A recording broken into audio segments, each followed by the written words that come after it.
Welcome to Plastic Model Mojo, a podcast dedicated to scale modeling as well as the news and events around the hobby. Let's join Mike and Kentucky Dave as they strive to be informative, entertaining, and help you keep your modeling mojo alive.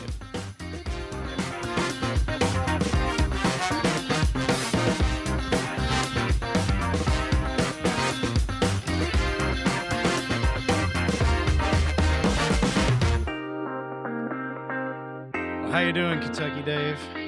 Well, I am busy. How about you?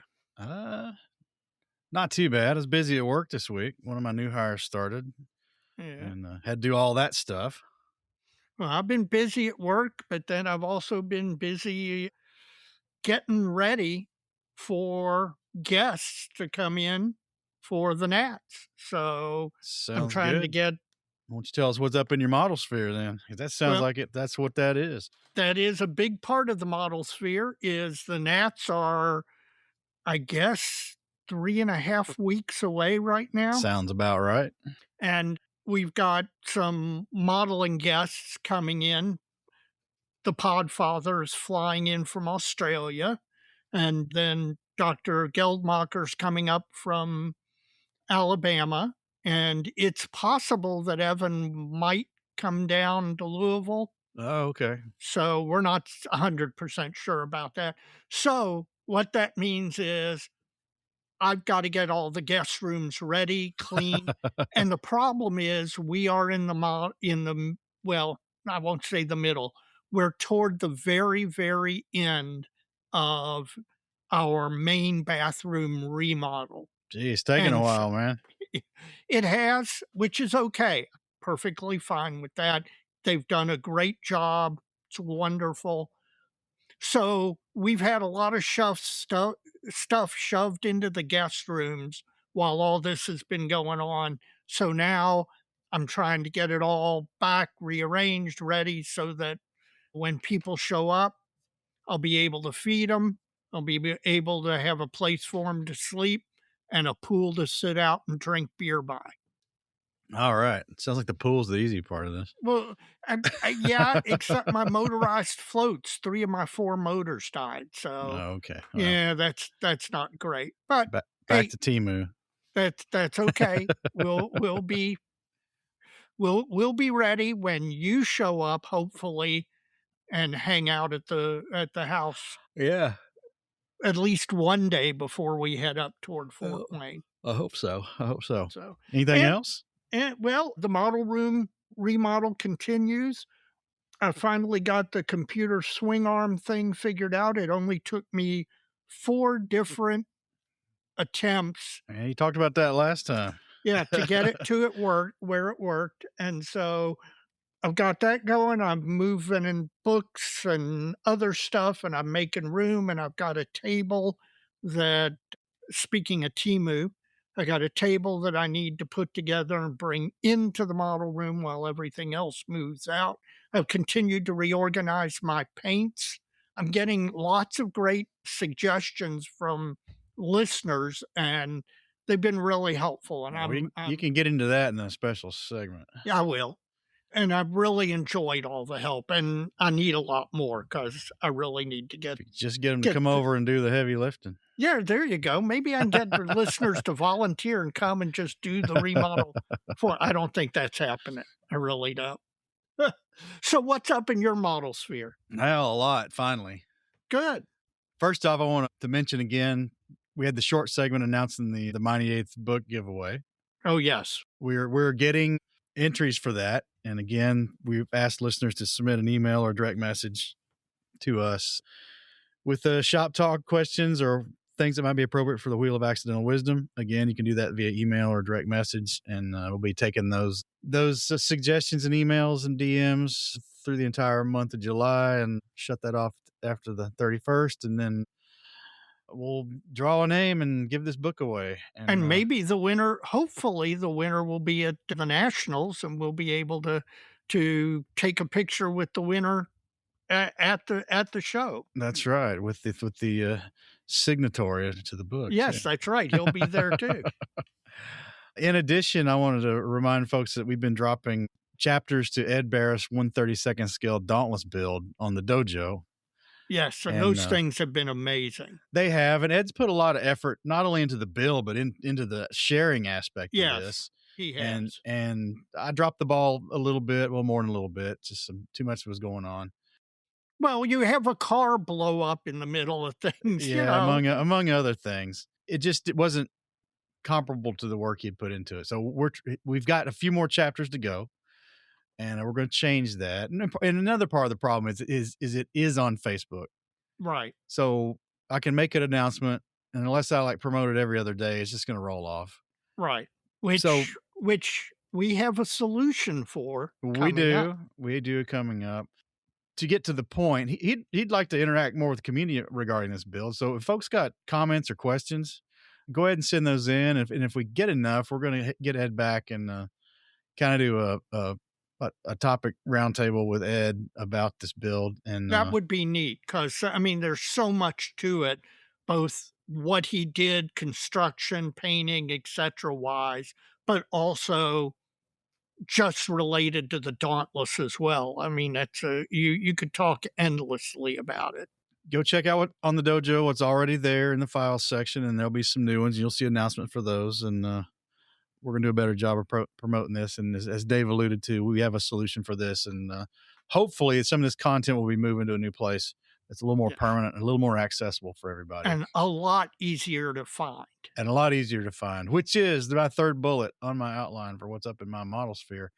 Our website update is in review phase. We've been getting some preliminary content up in this, and nobody can see it yet, but to just kind of get a feel for the thing how it works and how it's going to look, and any changes we might want to make to it before we go live. The developers got to get me trained on the management side of it, and I'll do the same for you, Dave. Yes. And we're hoping to go live with this month. It's going to be tight, but it looks possible. We'll see. It's going to depend on a few things, but we're really close. That's the bottom line, is we're really close. So looking forward to getting that out there. And we're real excited about this, folks, because really I love the dojo and I love all of the stuff on the dojo, but by the nature of Facebook, there's no object permanence to it, and it's just so hard to find something that you saw previously. Yeah, unless you save it. And there's so much good content that we are getting on the dojo. We wanted to come up with a solution to make it more permanent, to make it easier to find, to turn it into a useful reference for the listeners, because you all have done so much for us, and you, by contributing all this really good stuff, we want to honor that. That's my model sphere, man. That's plenty. That's plenty. That's good. That's good. It's better than the last 2 episodes. Well, maybe 3. There you go. Hadn't heard that in a while. Is that a Fresca? No, it is not a Fresca, nor is it a tap. I have been cleared to resume modeling fluid consumption. And so tonight I am having, from Mendoza Brewing Company out of Indianapolis, Mortal Wombat. And this is part of a series of beers we were given at AMPS. Yep.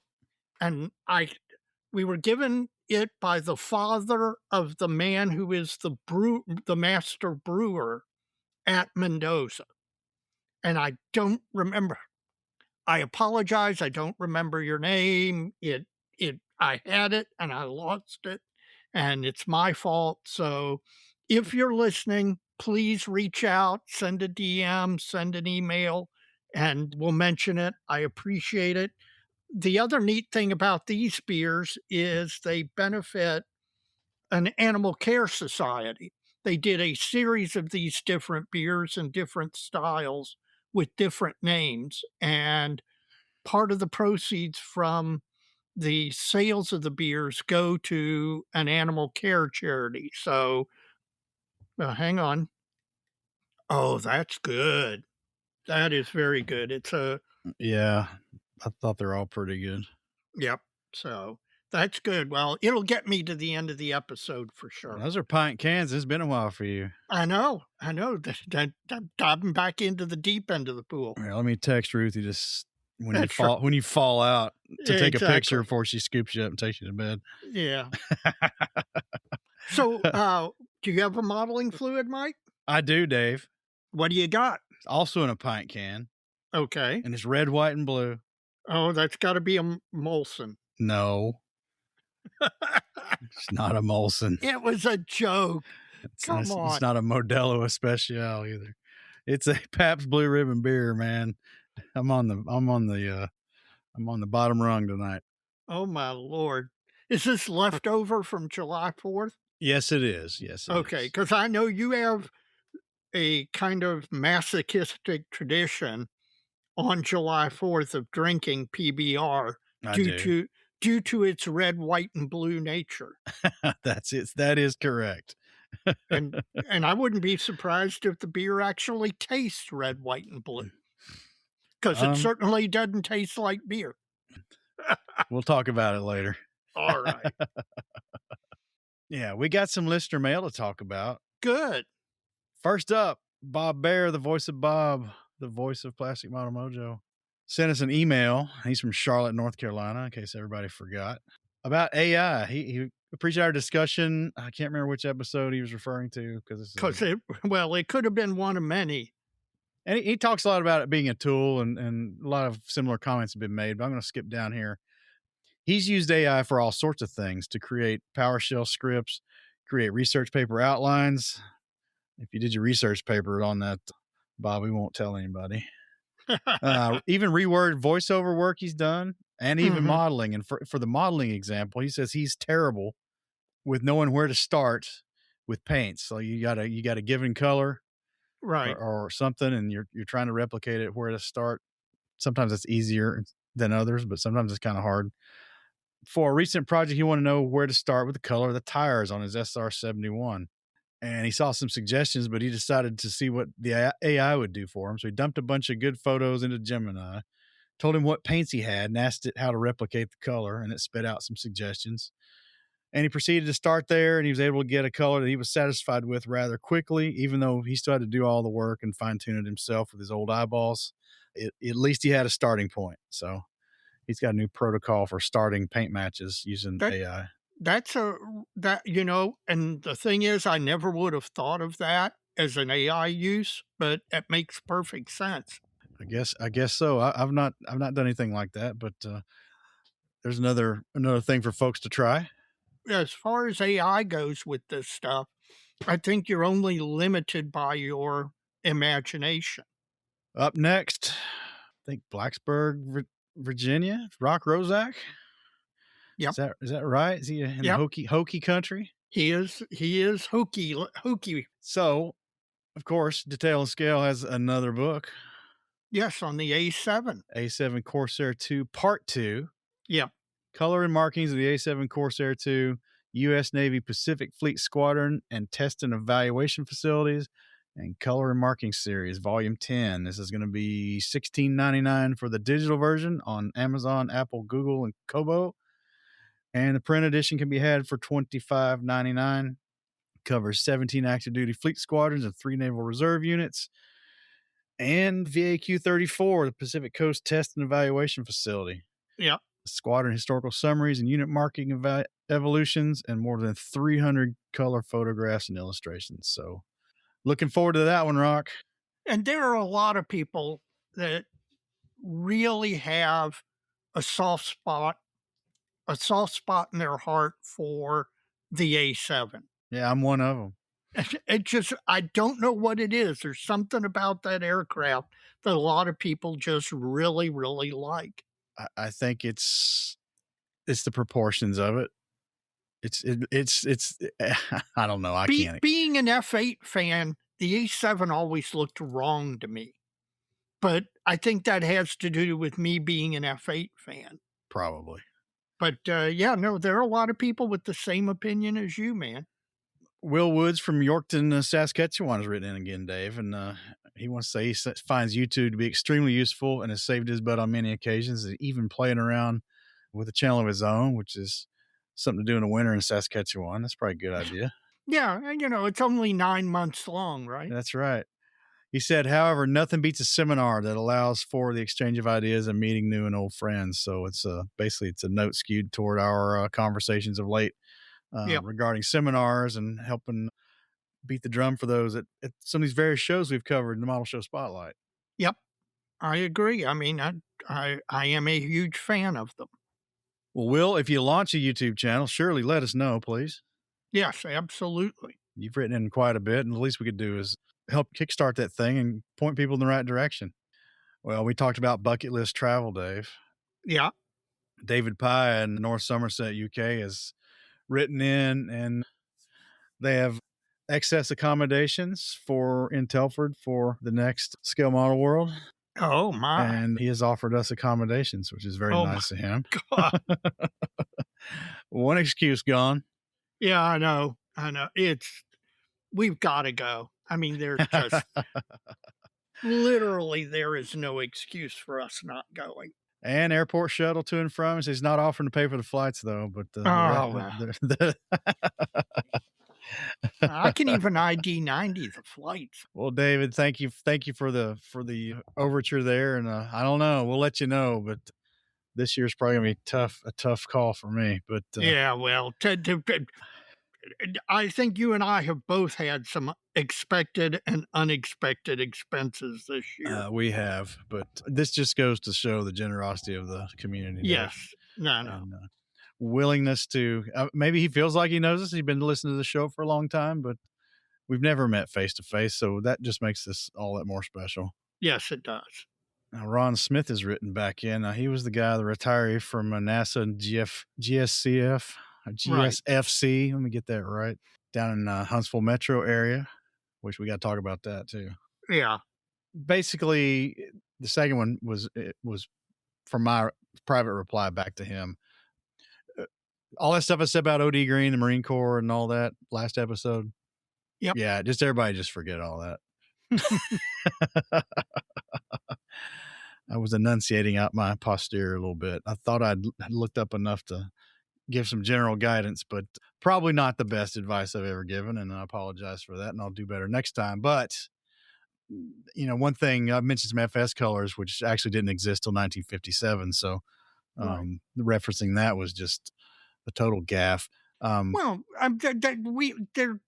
there are plenty of modelers, and there's plenty of modeling where now we reference World War II colors by their closest FS equivalent, even though at the time that didn't exist. And the source I was looking at had probably done that as well, and that's what set me down that path. Yeah. He goes on, and it's going to get to seminars as well. I can't remember, but he mentions the OD seminar that was put on at the Nats last year. I don't know if it's going to happen. I don't think I saw that. I don't know if it's going to happen at Fort Wayne again. See if it gets repeated. Yeah. It's just kind of crazy. The seminar list is out there. It is. I need to look too. I need to print it off and start circling.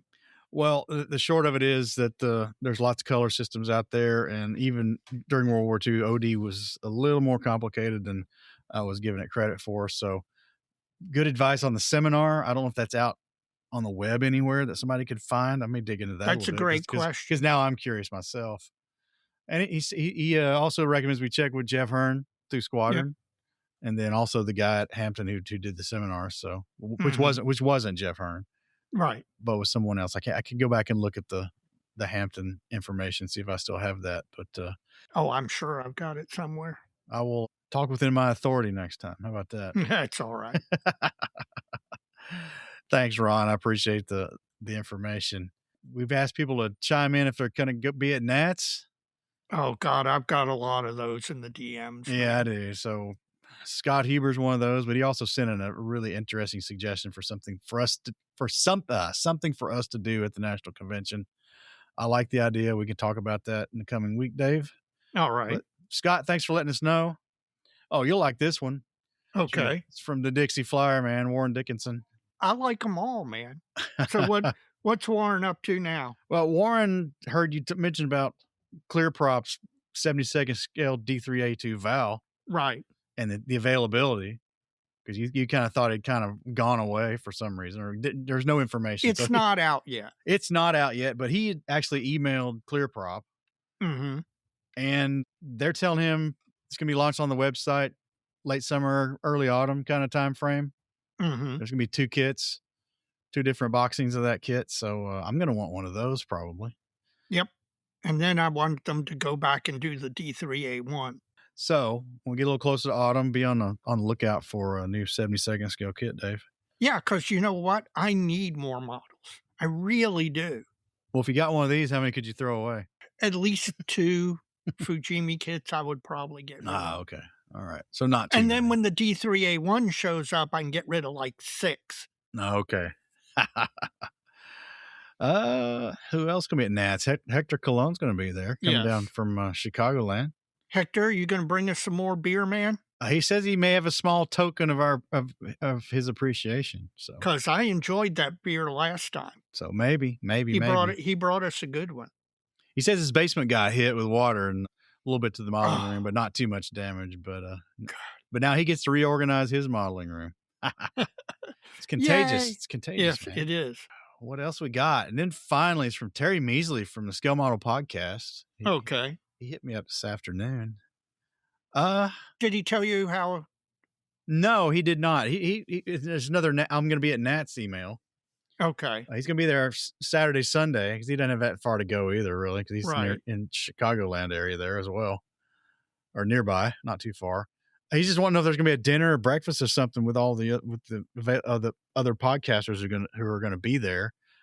That's a good question. It's a good idea because I don't think there is at present. No, we did that once in Vegas.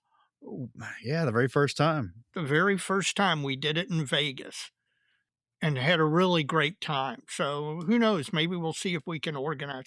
There's so much social stuff that we got for the Nats to going on.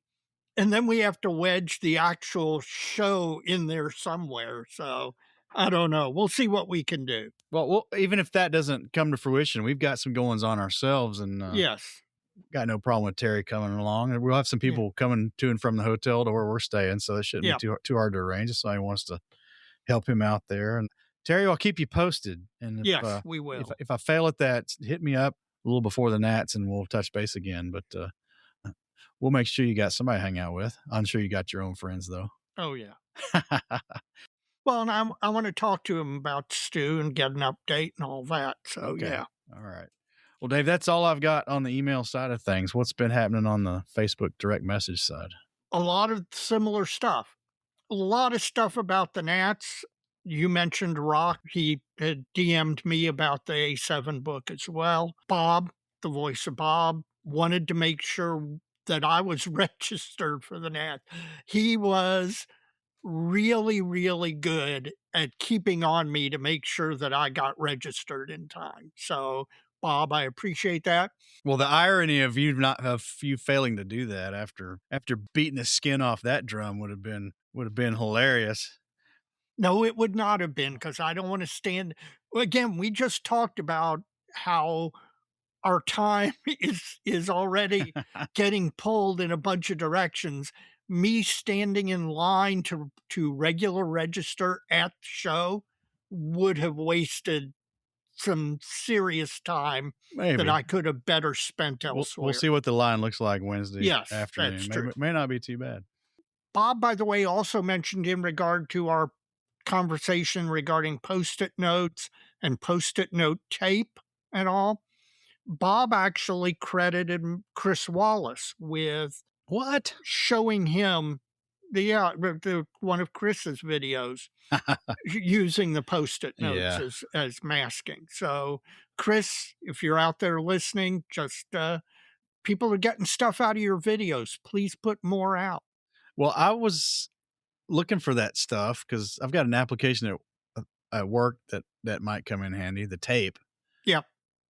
Really, with the 3M Post-it branded stuff, I couldn't find a very wide selection of widths, but in the infinite world of Amazon, a bunch of other stuff came up that was similar tapes out of Japan and places that were a lot wider, like 3-4 inches wider. Yep. I may be giving some of that a try.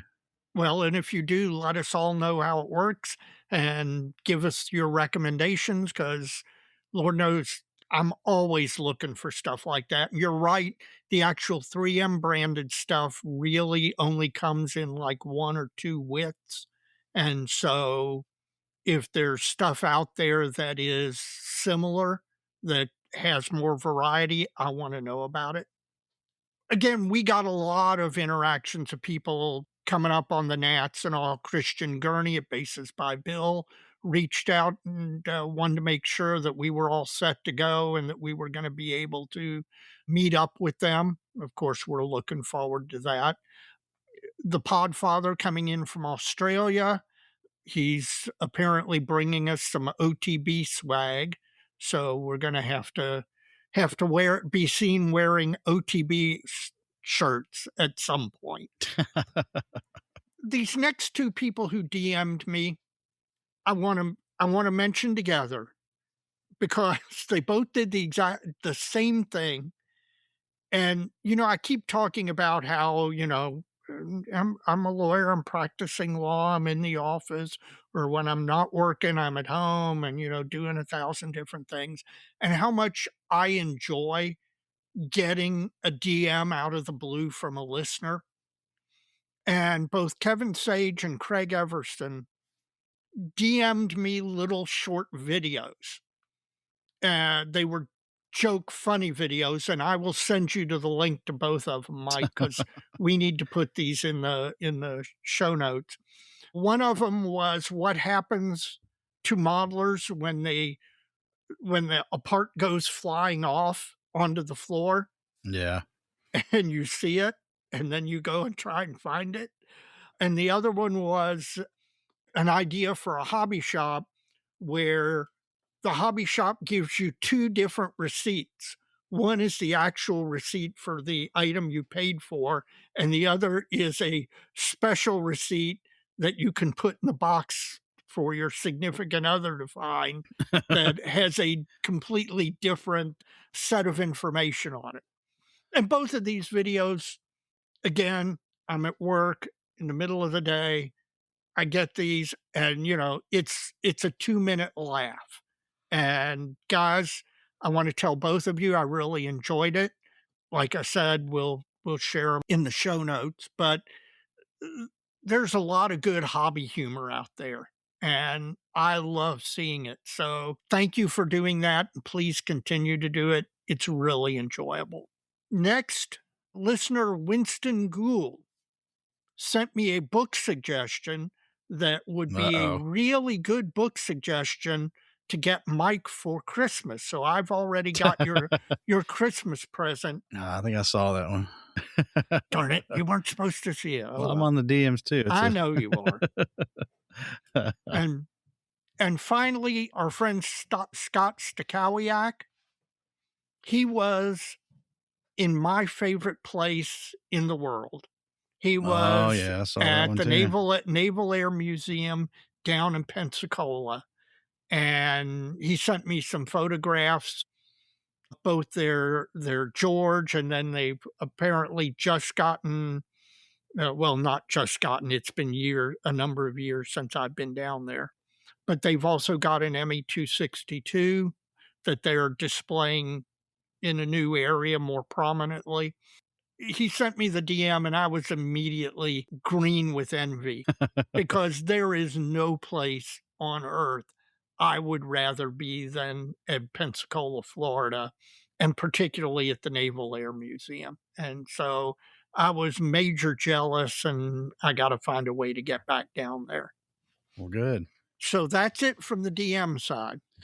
All right. Well, folks, if you want to write in this show, and we hope you do, we encourage you to do it, you can send us an email at plasticmodelmojo@gmail.com, or you can send us a Facebook message through the direct messaging system, or you can use the link in the show notes of each and every episode, or on the website. You can go there and find a feedback link that'll let you type a message. And once I get it, it'll kind of revert to normal email after that. But I like getting those too. We like getting all of them. So folks, some good mails this time. We appreciate it. Let's keep them coming.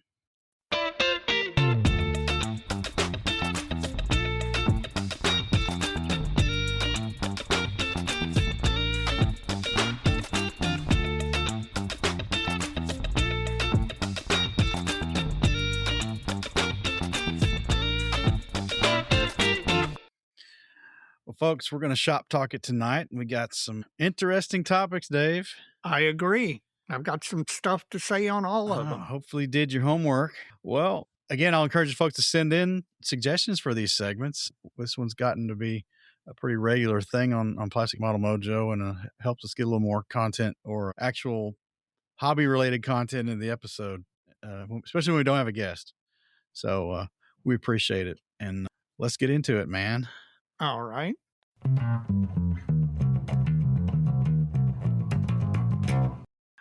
Well, Dave, this was your idea.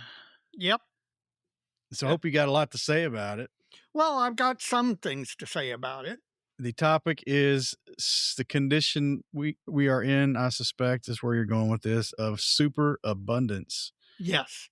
Also known as we live in the golden age of modeling. Yes. But in fact, I was talking with Scott King about this today because we were discussing the new announcement that ARMA is going to do a P40B in 72nd scale.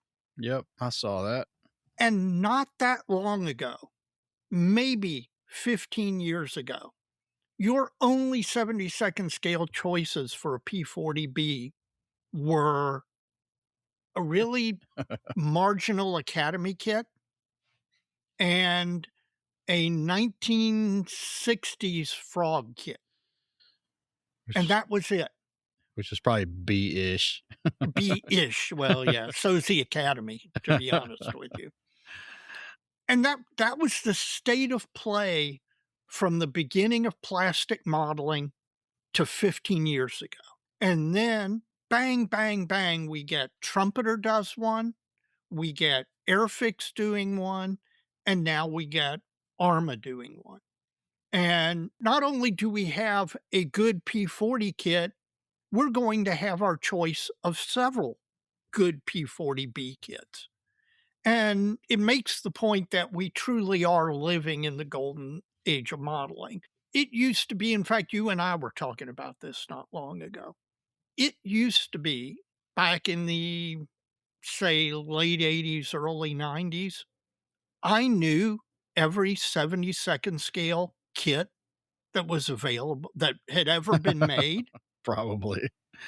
Because it was a limited number, and that was my area of interest, and it wasn't that hard to learn them all because there weren't that many of them. Now they're sneaking up on you. Now there's stuff that I see come across the dojo or come across Facebook and I'm like, really? Somebody did that? And just completely to the point where this really is true is aftermarket decals and 3D parts. Yeah, it's gotten crazy. No human being can remember it all.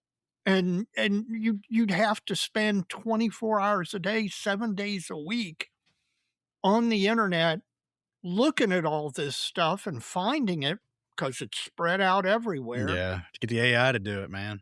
Exactly. By the way, that is one nice use of AI is if you need something, instead of searching around or whatever, you can just go to the AI and say, does anybody make this in 72nd scale? And you get pretty good answers. Not perfect, but you get pretty good answers out of it. Another area we're talking about superabundance. I'm building the T-33 for the Indiana National Air National Guard display. And this T-33 needs the early T-33 seats, not the later Martin Baker Mark V seats. And I would not have thought that there was aftermarket, because that's a kind of unique seat. Yeah. It was like, nobody, that it's probably something else, isn't it? I don't know that it was used in anything else. I could be wrong, but I don't think it was used in anything else. But the funny thing is, there's a really good, I posted on the dojo, Wolfpack makes a really great 3D printed early T-33 seat, and it's gorgeous. not only do we have superabundance, but we have superabundance of quality, Yeah, good stuff. good stuff, great stuff. Yeah. In fact, Christian Gurney and I were talking on DMs not too long ago about the ME163 from Gas Patch. Yeah. And that's another, there's another part of superabundance. It used to be I had every 72nd scale model that I wanted back when there were a limited number of 72nd scale aircraft models. Now there are tons of models I don't have just because I don't have the money, the time, and I've got too many kits already. Would you have that gas patch kit? No, I don't, and that's the thing that Better get Christian it. and It's gonna be obsolete. I know, well, it's gonna go out of production or something, although it's a 3D print, so I imagine it'll be available, continuously. By the way, there's another place where superabundance leads into our technology discussion. Yeah. The 3D printing stuff is only getting better and better. And my God, the quality is great now. I cannot imagine what, say, a generation from now, which is 18 months Yeah. from now, what it's going to look like. I mean, I assume you see the same thing in armor. You see it in everything. Like, you get on ScaleMates any given day, and there may be 15, 20 new aircraft things from some manufacturer who just did a Yes. dump on there. But you go back in an hour or 3 days or a week from then, and it's all 350th ship stuff Yep. or armor stuff or figures or whatever. And I tell you, in that regard, I think I've seen a little bit of a trend or a tendency for this to. It seems like we're starting to get less of the easy stuff that everybody kept doing because it was easy. Yes, I agree.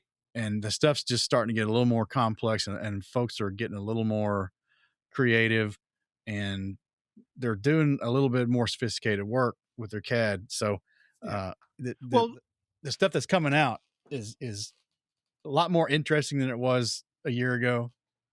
I do think the cream is going to rise to the top in that regard. Yeah.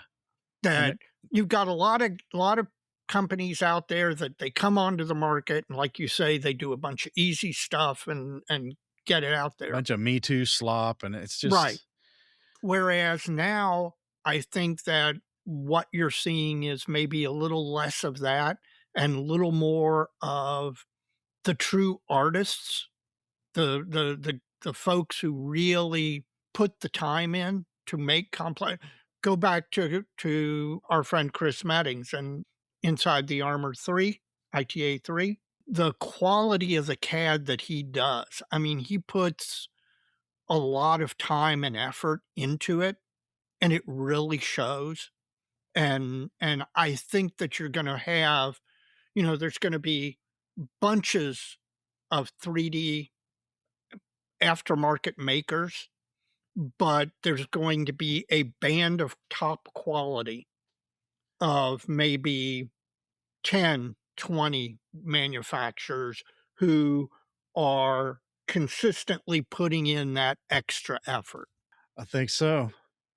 Well, kind of on, I won't say a counterpoint, but in the superabundance, the breadth of products has never been larger. It's never been easier Right. to find. It's never been easier to acquire. And their quality.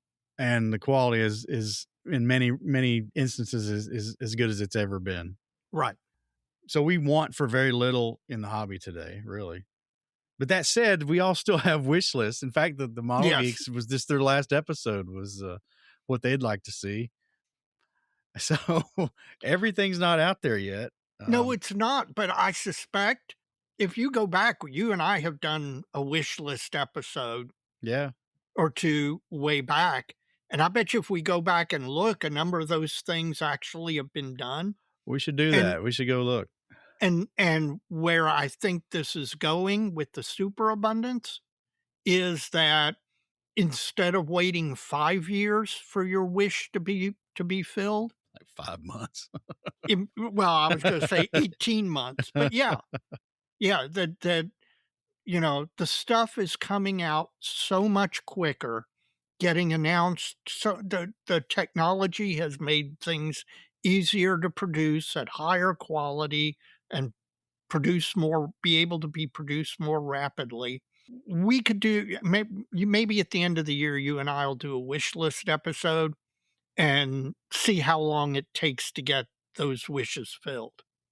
Yep, that's a good idea. We'll do that in December. That's a great And idea. start the clock on J1. Write that down. Not only kits and aftermarket is in superabundance, but paint and finish products are in superabundance. Oh my God. You and I keep joking about the fact that you get a new paint line every 2 weeks.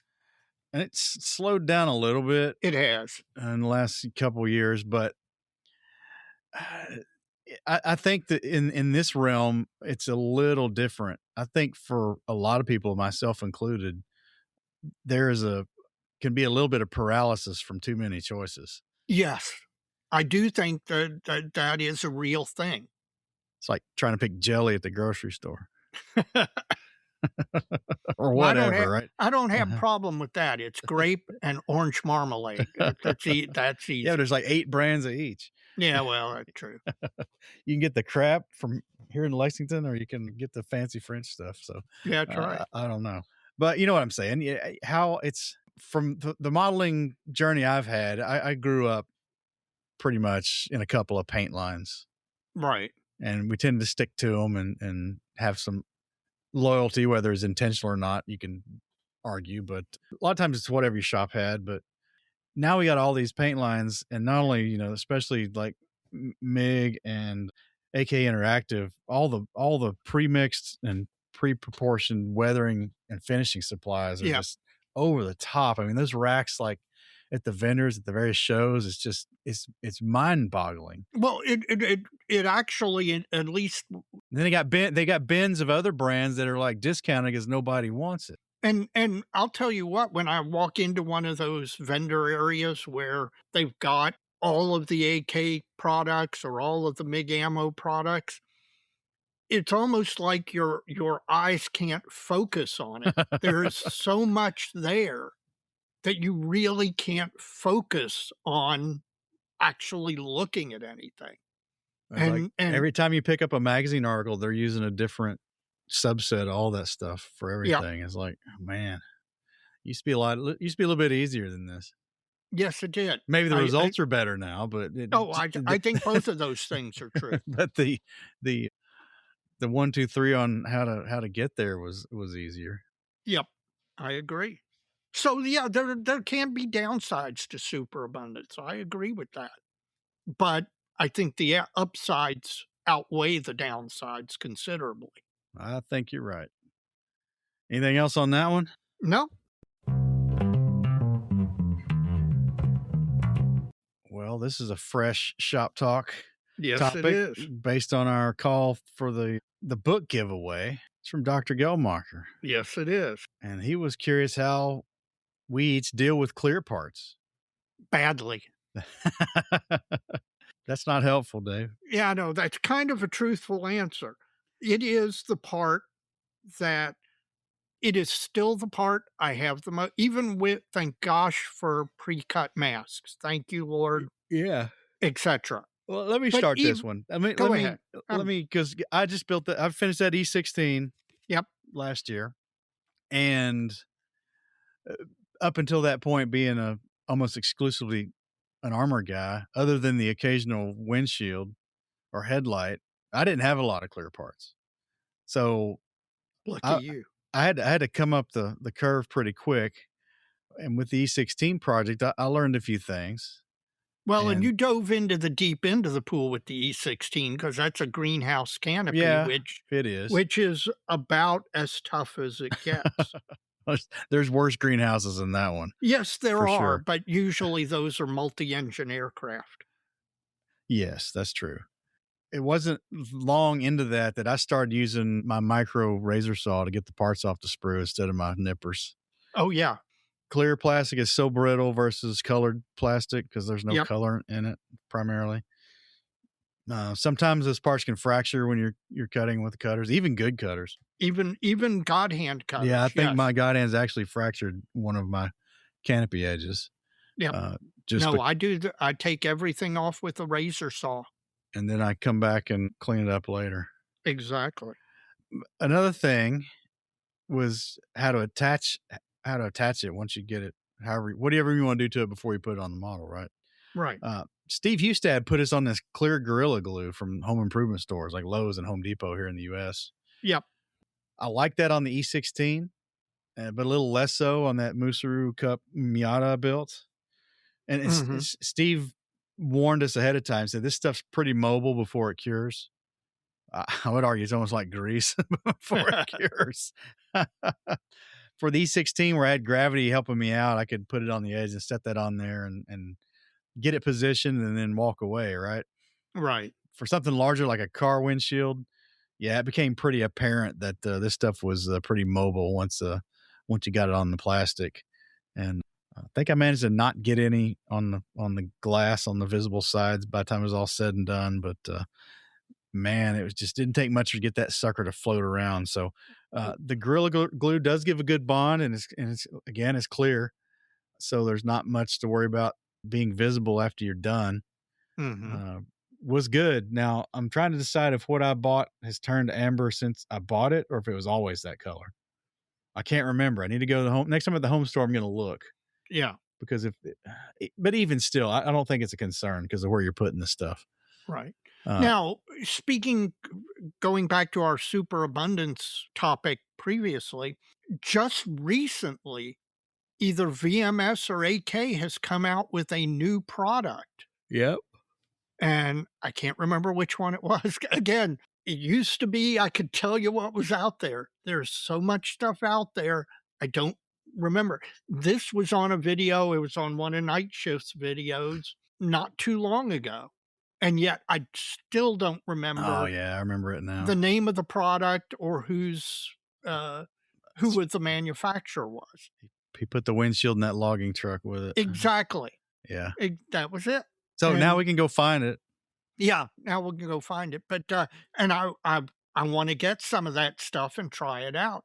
And again, going back to combining both superabundance and our technology topics, I imagine there are going to be more and more developments like this, where it's an area where there's not yet a perfect solution. Yep. And, there's white glue. I tend to use Deluxe Materials glue and glaze for a lot of mine attachments. People use white glue. There's all sorts of gator grip. There are all sorts of different types. There's watch crystal cement. Yep. There's a lot of different solutions, but not one perfect solution yet. So I suspect that we're going to get more and more of these new products until we get one that is as close to being the answer to the answer. Well, have we got any wisdom for Dr. Dave? Well, that we haven't already said? A couple of things. The way you do it? Again, right now, my particular favorite is glue and glaze, but I do want to try out the new product that Night Shift referenced. And this is wisdom that I've gotten from Scott King. And that is that a big key to getting the canopy to look right is everything you do before you attach the canopy, because there are mismatches between the canopy surface and the model body itself. And if you can eliminate those with careful sanding till you get to the point where you get a really good solid seat for the canopy parts, it solves a whole lot of your problems, because then you don't have to try and fill between a kit part and a canopy part. That's almost, it's not fun. That's not fun. And it doesn't, you really have to work to get something that's even minimally acceptable. So I watch Skippy when he's working on a model, and he takes on Valone, Special Hobby, kits where the canopy and the kit might be acquainted with each other, but they're not really, they're not finely molded together. And he spends an inordinate amount of time sanding, fitting, sanding, fitting, sanding, fitting, where he is playing with, okay, I'm going to take a little bit off the kit part. I'm going to take a little bit off the canopy part here. I'm going to sand a little here. I'm going to round this. Where when he finally commits to gluing the canopy on the kit, there are no gaps, and he has every canopy surface edge part touching every part of the body of the model kit. Well, here's something I've got a question for Dr. Geldmacher and, of course, all the other listeners about. It's also about canopies and clear parts. When do you put them on your model? Now, there are some times when I've built the model where I've attached the canopy as I built the model, then, masked it, and I primed everything. The canopy was on the model, et cetera, through the whole painting and decaling process. Then you peel the masks off. There are other times where I have masked off the canopy, the cockpit area with tape or whatever, painted the model, decaled the model, painted the canopies, masked and painted the canopy separately, and then mounted the canopy as one of the last things I've done to the model. And for me, that's it's dependent on a couple things. One, whether the canopy is going to be open or closed. Two, it's kit dependent. Some canopies tend to sit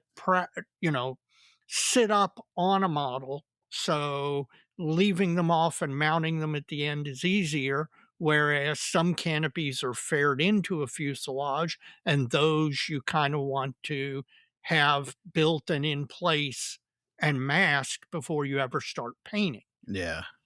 And I think it varies model to model, but I would love to hear what either Dr. Geldmacher and or all the other listeners have to say about when they do that. I know on the E16, I put it on after I'd done most of the undercoating shading on the fuselage. Mm-hmm. When I was about to go to the real colors, that's when I put it on. Yeah. And that's one of those canopies that sits on the model. But it was semi-open. The back end was open, but I left I can't remember how I masked that off. It's got the little the tailmost piece on it, the little turtle deck piece. Yeah. But the section over the radio operator gunner's compartment is slid open, and I had foam in there, I think. I don't remember at this point, but I got it all masked off, and to get back to the canopy mask, that sure made my first canopy in 30-some years easy. Yeah, boy. You saw a lot fewer models with greenhouse canopies at contests prior to canopy masks becoming widely available, simply because, can you imagine hand masking that greenhouse canopy on that Paul?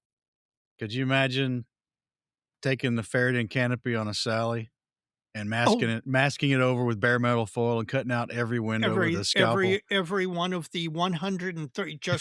I happen to know this, that the ICM Sally has 103 separate windows to be masked, panes to be masked. Yeah, that's a lot. So I cannot imagine doing that in the absence of a pre-cut canopy mask. It's the single biggest, greatest innovation that I think we've had in modeling in my lifetime. Although 3D printing may well change my opinion. It might. Another thing that's kind of on the out because it's becoming not available anymore, and there's other products out there that can do the job. But I did the old future dip on my canopy, and I know you do that sometimes. Yeah, I do that almost every time. And Hustad does not. Remember? I know. He goes back and does his with a brush, I think. Which he uses Future as much as I do, and so much so that I had to give him one of my spare bottles. Um, Well, it but makes me wonder what else out there today that's kind of more in the real modeling vein of things, a product that's from a scale modeling type company that would offer the yeah, same thing where you could dip it or even spray it, and that's going to give you it's going to take all the micro scratches out of it and bump the clarity up a little bit. So that's well, the big advantage. right, and Alclad Aqua Gloss, I think, is probably the other product currently out there that I can think of that you might be able to do that with. But then again, I have 3 bottles of Future, so I You're good. probably at my building pace, I think I'm You pretty got to leave good. 2 of them to somebody. That's right. Evan McCallum's gonna have to sneak those across the border at my death. So a question for the listeners is there anything out there, a current gloss coat or whatever, that you could actually do this dip technique on canopies? Be real curious. I know I had one listener recommend the Tamiya polishing putty for use on canopies No, just as a final polishing yeah. clear.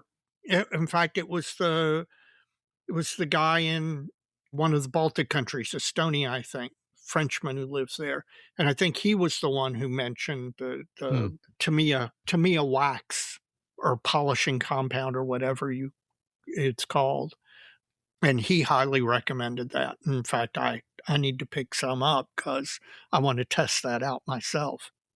And then you look up to your supply shelf and you have $400 worth of product going bad. Yeah, you do not want to talk. Hey, I got the same thing. I mean, I was going to say, do you know how many decal setting solutions I have? superabundance, man. Yes. Yeah, Superabundance. Nickel and dime your way into a small fortune and product you're never going to finish using the only bottle you've ever bought. Yep. They're getting a lot of our hobby money in this. Yes, they are. We are stimulating the economy, man.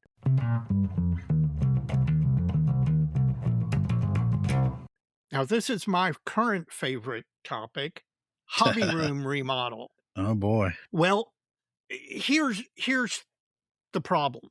Well, there are a bunch of related problems.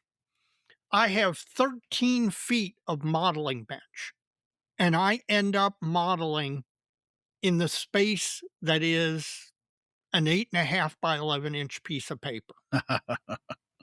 I have a superabundance of modeling product, and the problem is it is neither organized nor when I use things, do I put them away. And that, I think that's a real problem, is everything, a place for everything and everything in its place. I do think that you're in the middle of a project, you need a pair of nippers or a file or whatever, you get it, you use it, and you just lay it down instead of putting it back where you got it from. And if you do that enough times, your modeling bench is so full that you're modeling on an 8.5 by 11-inch sheet of paper. The organization thing is a me thing, okay? Yeah. That is a me problem. I need a better attention span. I need to be more organized, more thoughtful, more intentional when dealing with using things and putting them away and getting them organized. And the problem with organizing is I organize something one way, and then halfway through it, I'm like, no, I need to do it this way.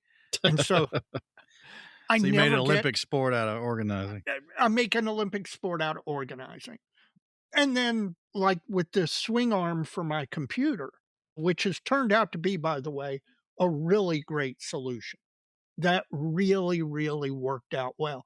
But the problem was it took me 3 or 4 versions to get it right. Now, it's right now, and it's what I want, and it served its purpose of getting the computer out from be in the center of my hobby room and the center of my model table.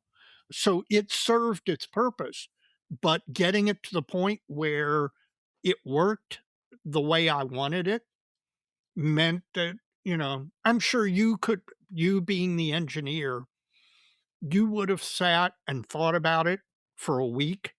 You would have drawn detailed schematics, and then you would have gotten it right the first time, Maybe. which I didn't do. I got an idea in my head. I said, okay, well, I'm going to do this. And I did that. And it's like, well, that kind of worked, but didn't work. So let me try version 2. And then I did version 2, which was better than version 1, but still, and it took me 4 iterations to the point where it is now, where it actually works. And so that sucks up hobby time. It Yeah. really does. This hobby room remodel is sucking up time. There is no question about it. But I think the sacrifice is worth it in the long run because I do think it will make me more productive in the long run. Well, do you have a plan, or are you making it up as you go along? I'm kind of making it up as I go along. That's why it's taking so long. Yeah, that's right. Again, Mike the engineer would have had a binder. Well, what do you First want? of- What do you want other than the organization? That's just one aspect of it. I want organization. I want more space. I want, and by more space, I mean more clear, unobstructed. You've been in my hobby room. Yeah. I've filled it to the point where it's almost claustrophobic, and I'm curing that problem. So I need space in the. It's more comfortable to be in the hobby room type thing. Okay. You know what I'm talking about. I do. I need to, in addition to the organizational part of it, I need to have the discipline to put things away every time. Steve Husted and I have a running series where he sends me pictures of his hobby bench. Yep. You could eat off this thing. It is the cleanest, most organized, and he's constantly building. I mean, the guy is productive in ways that I never will be. Okay. But his hobby bench is always completely clean and everything. There's nothing cluttering it. There are not 6 half-finished projects hanging out in different parts of the bench, which is definitely That's a part of my different problem. Yeah. That's a different problem. But Well, you're ahead of me, but I got plans. I know exactly what I want to do in this footprint of a room. But my problem at present is I'm trying to get the floor space cleared down here. And because we got transient children right now, it keeps getting filled back up with crap. Yeah. Because there's nowhere else to put it. And Yeah. it's just driving me nuts. I was hoping to have this thing in pretty good shape this summer before Nats in case we had a house guest. And I don't know, man. It's not looking good. I got to get cracking on this. But you mentioned computer, Mm-hmm. which is one of my biggest conundrums in I want to say organizing, but in restructuring my workspace and getting this thing the way I've envisioned it for all these years and have yet to execute on it. The biggest conundrum has become my computer. It has become a more integral part of my entire workspace. Yep. It has also become a huge distraction. Yep. Because the pushers have figured out how to keep us addicted. Yep. To crap. And even if I removed it completely, I'll have to remove my phone too, because it does 90% of the same time wasting crap my computer does. Yes. So I'm really thinking about how to get this thing, if I got it completely out of my workspace or put it where I actually had to physically get up and walk across the room. Well, and here's would I waste as much time on it? And that's part of my conundrum is that, yes, the computer was dominating my hobby space, and that's a problem. But by the same token, my computer for me is a hobby tool. I Just agree with that. just as much as my airbrush and compressor and everything else. It's a hobby tool, and I needed at least close so that I can access it. If I moved, because I It's just considered it. different though. Yes, it is, because of the fact that it is so interactive. It sucks your attention away. I mean, your airbrush is a tool as well, but you don't sit around for hours with the compressor on making fart noises between your closed fingers with your airbrush, right? For Yeah. hours on end. Well, hey, to each his own. But I actually considered moving my computer, which mine happens to be a laptop, so it's a little easier to mount on this arm and move it out of the way. I considered moving it into the other room, but I think that would interrupt my modeling flow in a completely different way because I utilize it a whole lot. I just think back to when I first got out of school and moved up here. There was no internet. Yep. I didn't even own a computer. And I've owned one from the very early days. I was a very early adopter. of course I wasn't married. I didn't have kids either. There's a lot of other things, but I guess my point was I used to spend, if I had nothing else going on a particular evening, a weekend or something, Right. I'd go get a 6-pack at the grocery store, and after dinner I would cozy up to the bench, and it might be midnight. Yep. And I'd been there for 6 hours. Yep. And that can still happen, but not like that. And See, that doesn't happen with me much at all anymore because, and this is, I think, has everything to do with getting older.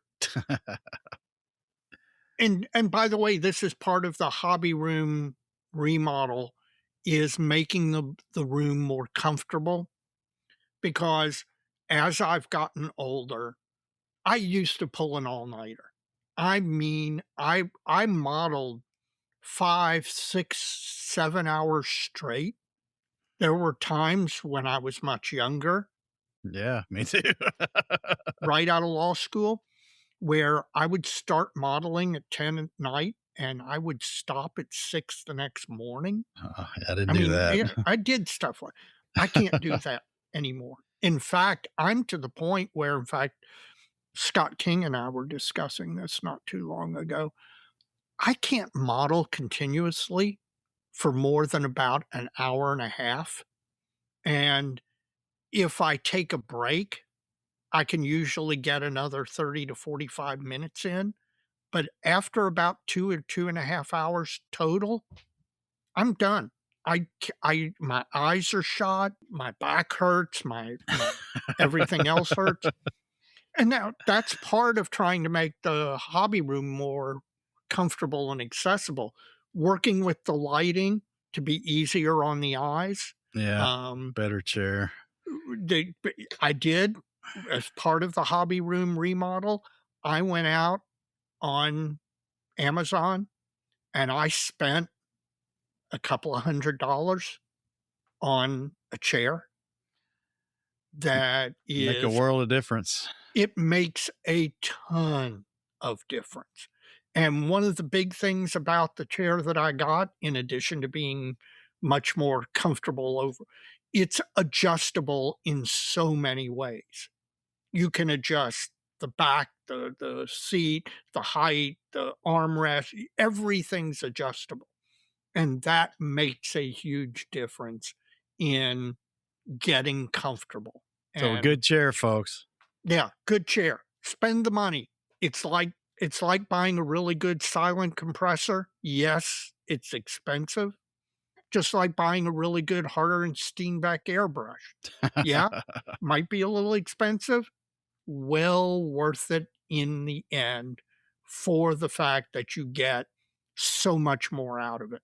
I'm sitting here in this chair recording with you, and it is much more comfortable than any previous chair I've had. Working on a plan to slowly finish hanging all this slat wall I've got over the next few months. I'm about halfway done. Mm-hmm. And then that'll clear up about 16 square feet of floor space. Well, see, that's what you need to do is if you've got kids transiting in and out of your house, put them to work. Yeah, I should. A you get the labor out of them, and B, the more you work them, the less they're gonna be around. Unfortunately, most of this stuff down here is theirs. Yeah, well, they just encourage them when they go to take it with them. Yeah, and then I want to get serious about finding the cabinet styles I'm looking for. So, Yeah, well, uh, and I'm working on some storage solutions. As a matter of fact, that my youngest daughter's going to be attending the University of Cincinnati, and we were up there the other day and we went to IKEA sorry. walking around. Well, yeah, I, I, I I understand why you say that, but walking around IKEA will give you tons of ideas for organization. Yep, it will. It real and there's some of their cabinets and display cabinets and their storage solutions are actually pretty good. So, or at least gives you an idea, and then you can go shop on Amazon or something. Well, I think we beat storage to death, and this remodel thing is becoming a saga. But I would like to inquire or impose on our listeners again to. I'm at this point. I'm more interested in arrangement of your workstations and that sort of thing. Yep. Your room layout. That's what I'd be Yep. really interested in at this point because I've got my plan. I hope you've got yours. If not, you'll get one soon. But send us some description or map of what you've got going on in your own workspace. I'd be real curious to see what other folks are doing there. And how you've got it laid out, and how you deal with your computer Yeah. compared to your hobby room. Yep. All right, man. Anything else? That's it.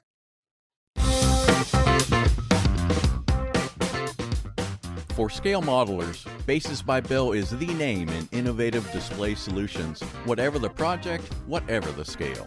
Want the custom touch? Bases by Bill offers hardwood bases finished with engraved or full-color placards, your text, unit emblems, and national insignia, the finishing detail that gives your aircraft, armor, or ship a unique display. And now the entire simple base range of bases is available with both circular and square hardwood holders. A polished classic look that frames your model beautifully from every angle. Base styles include World War II American and Japanese wooden carrier decks, American CVN decks, concrete airfields, and Soviet-era Hex and PAG-14 tarmacs. With contest and show season here, Bases by Bill can also craft your club's major awards, plus 1, 2, 3, or gold, silver, bronze. A wide range of styles and options are perfect for clubs of any size and budget. Visit basesbybill.com because there's always something new at Bases by Bill.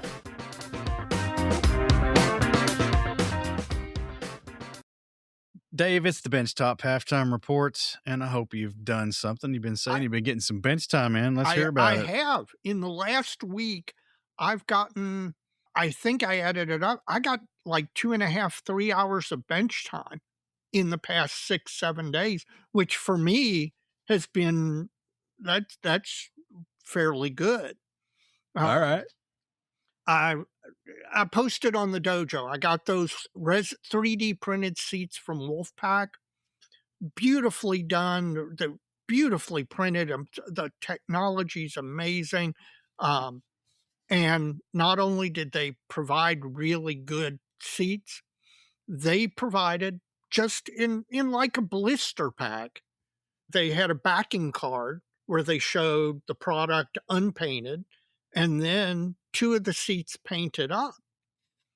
And it provided, now I had other references, so I knew what it looked like, but it had a really nice picture of the product, removed and primed and painted.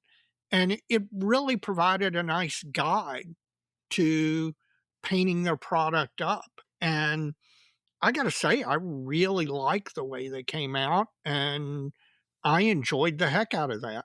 In addition, I'm doing a little bit more work on the T-33 and a little bit on the F6F. The Hellcat is really close to it. Its decals are on it, the oils are on it. It's very, very close to being done. I just need to Well, knock that one out, man. I need to do that. I really do. So, but I'm feeling pulled in a couple of directions, as always happens to me, and that's why projects stall out or take way too long to get finished. But I did get benchtop halftime or get benchtop in work in, and like I said in the dojo, I really enjoyed it. That was the thing that the last week for me modeling at the bench, I was really enjoying what I was doing. Yeah, it wasn't exactly getting a model finished across the line, but when I walked away from the bench, I'd had a good time and enjoyed it. So, I mean, for me, the last week of modeling has been great. And if I can get that level of enjoyment out of it, the hobby all the time, I'm going to be wildly happy. Have you been to the bench or have you been shooting stuff into space? Keep saying that. Well, you do from time to time. No, not this week. I had the KV85 Dio base out this past week. Did a little repair painting. Mm-hmm. No disasters, but before this thing kind of went stagnant, I brushed a tool across one of the railroad rails or something. Gotcha. And finally got around to fixing that. And then in addition, gosh, how many episodes back it was at this point, I don't know, but I didn't get the edges transitions for the scenery ends and the edge of the base is very clean. I was really trying to figure out what I want to do there to clean it up. I think it's going to be okay.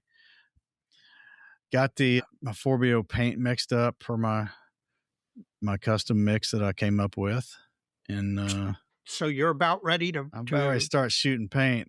I took another look at anything else that I might need to do before I committed to putting color on this thing, and I think there's nothing left to do. So time for you to pull the trigger, as it were. That's right, to literally pull the trigger and spray some paint.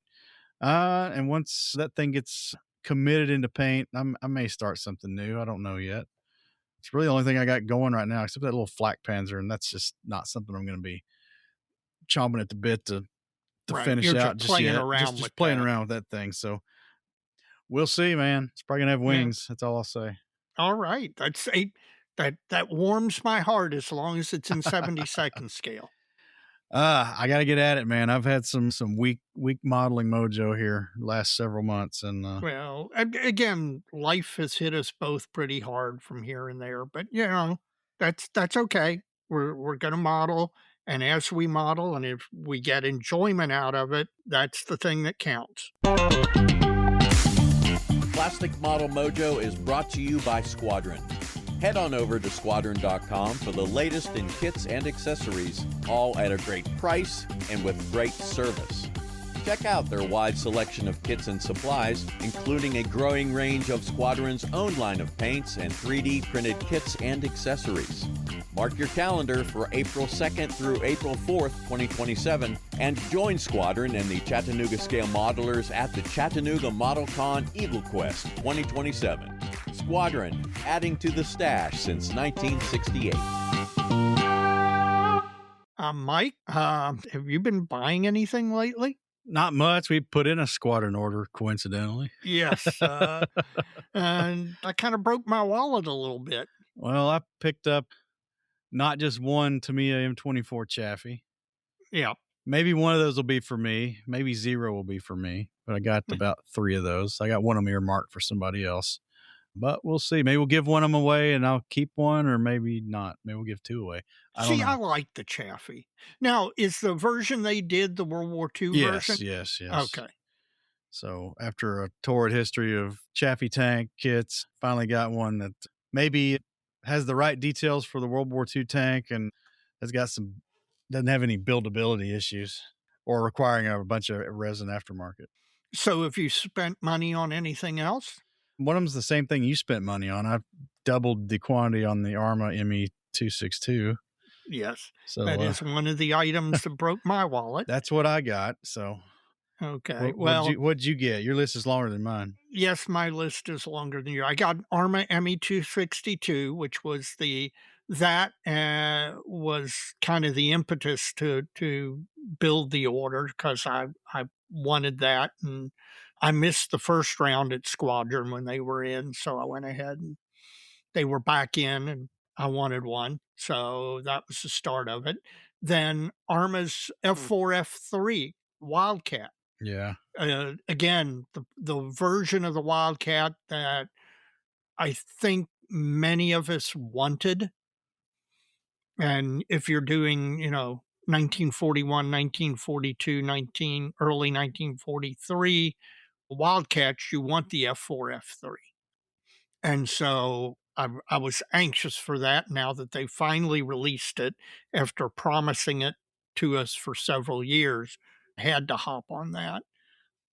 I got the clear prop MiG 19. Let's see, what else did I order?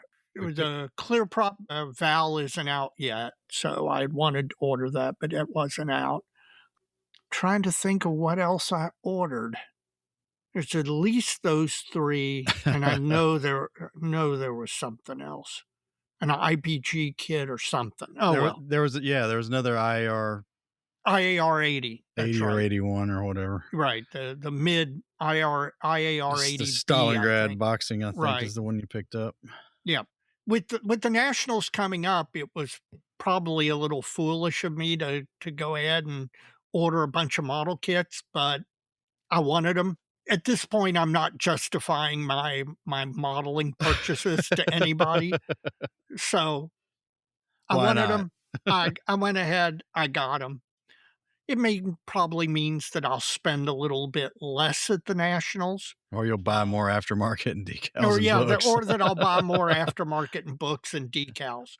Yeah, hard to believe me buying decals. Oh, speaking of decals, our friend Steve Rui was over in England and dropped by Hannett's, and he picked me up a decal sheet of ME 109Ks to go with the latest Edward release. And they had a decal sheet over there that had just come out. It's a little bit hard to get.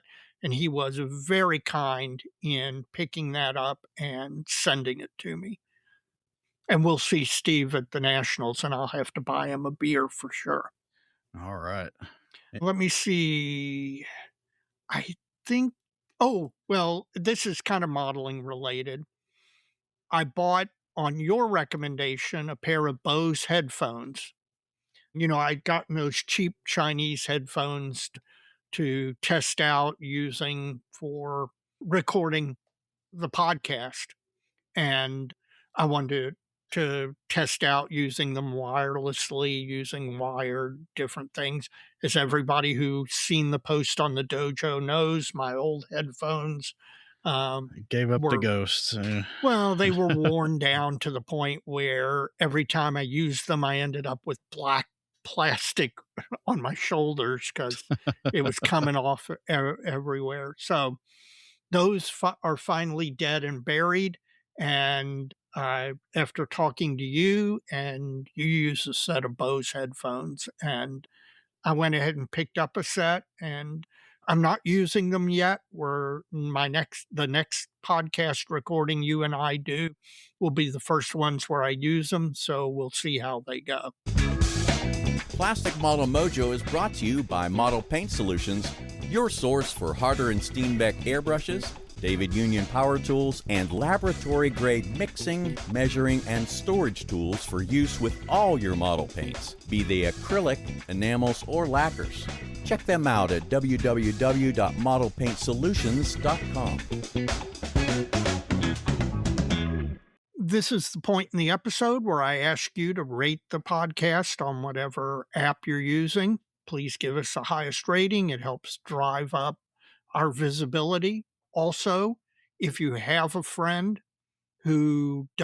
modeling friend who doesn't listen to this podcast, or any podcast for that matter, please recommend Plastic Model Mojo. The single biggest way we continue to get new listeners, and amazingly enough, we are continuing to get new listeners every time, is a recommendation from a current listener. So please recommend us to your friends. In addition to that, please check out all the other podcasts out in the model sphere. And you can do that by going to www.modelpodcast.com. That's model podcast plural.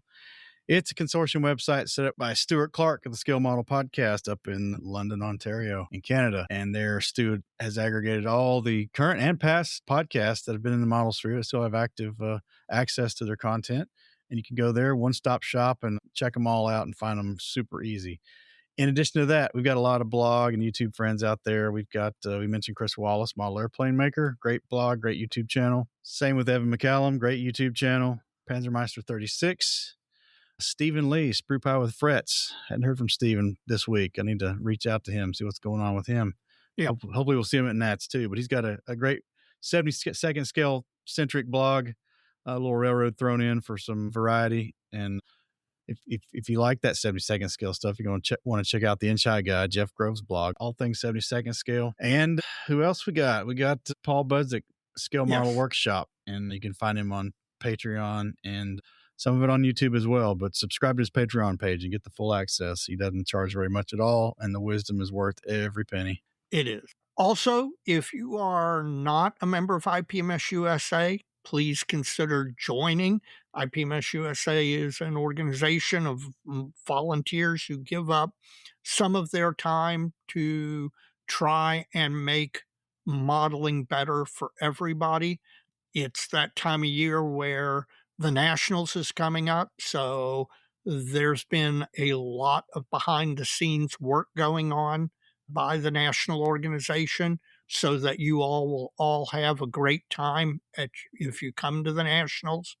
And believe me, if you come to the Nationals, you will have a great time. In addition, if you are an armor modeler or post-1900 figures modeler, please consider joining the Armor Modeling Preservation Society, AMPS, a really good group of guys dedicated to really taking armor modeling to an art form.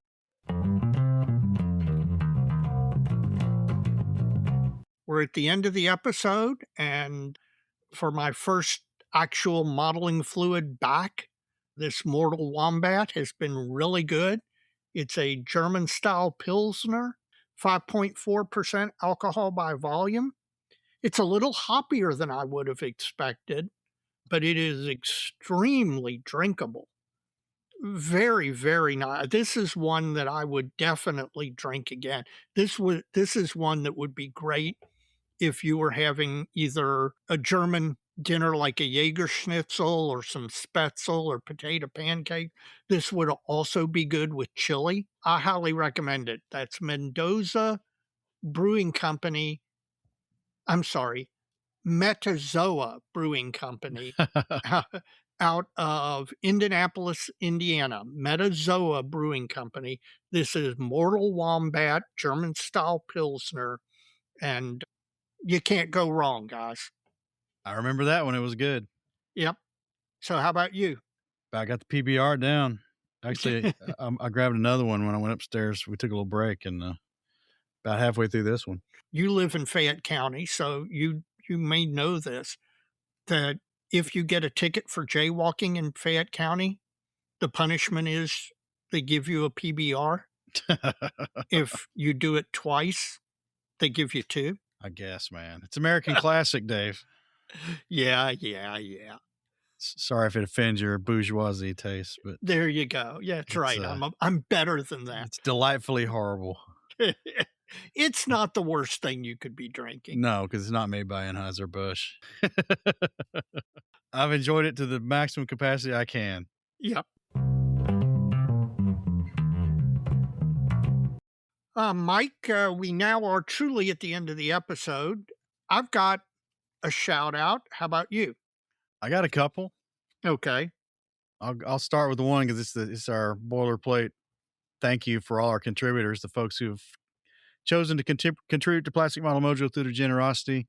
It goes a great way to help us get the show out to you in a lot of different avenues. And there's a lot of avenues you can support the show, and you can find all those in the show notes of this episode or the support the show link at www.plasticmodelmojo.com. We appreciate it. Every month that rolls up, and it just makes me happy that folks think enough of our show to crack open their wall a little bit. So it goes a long way, folks, and we really do appreciate it. I've got a specific shout out and a general shout out. My general shout out is to our listener base. You all have been wonderful.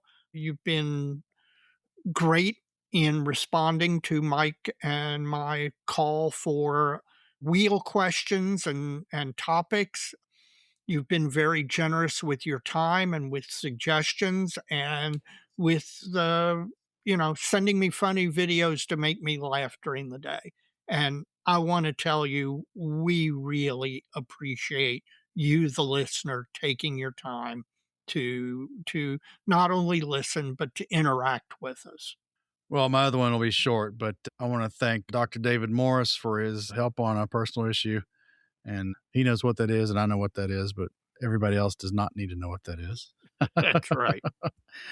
He's very, very generous to offer me his counsel on that. So really appreciate it. We've got nothing but a really, really great set of listeners. My individual shout out is to our previous guest, Mark Copeland. He was very generous, not only with his time to come on and talk to us about the Museum of the Mighty Eighth and the tours, but he was super generous in obtaining a book for us to give away to the listeners. And Mark's a great guy. I mean, we get to hang out with him at the Nationals and a couple of times a year at different shows. And it's always a fun time. Thank you, Mark. That's all I got, man. That's all I got, man. All right, Dave. As we always say, so many kids. So little time. And we'll see you. They get a model show spotlight out or something. Yep. And another feature episode. Yep. We got a lot to do before the Nats. That's right. Well, we'll see you soon. See you.